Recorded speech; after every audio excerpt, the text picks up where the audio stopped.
بسم اللہ الرحمن الرحیم۔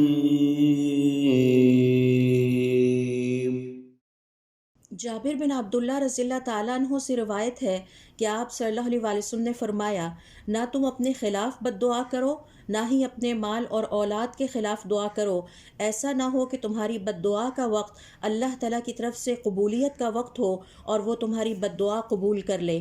امام سیوطی رحمۃ اللہ علیہ الزمخشری رحمۃ اللہ علیہ کے حوالے سے واقعہ بیان کرتے ہیں کہ ان کا ایک پاؤں ناکارہ تھا، وہ اس پاؤں پر چل نہ پاتے تھے۔ امام زمخشری سے سوال کیا گیا کہ اس کی کیا وجہ ہے؟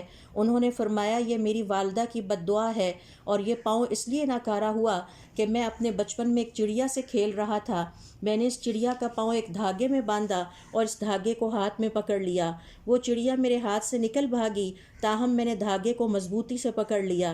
چڑیا نے بچنے کے لیے ایک سوراخ میں گھسنے کی کوشش کی، میں نے دھاگے کو زور سے کھینچا جس سے چڑیا کا پاؤں کٹ گیا۔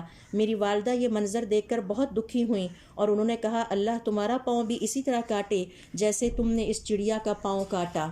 اہل علم کے مطابق اولاد یا اپنے آپ کو یا اپنے جانور یا سواری یا ملازم یا مال کو بد دعا نہیں دینی چاہیے، بلکہ ہمیشہ خیر کے کلمات دعا کے طور پر زبان پر رہنے چاہیے۔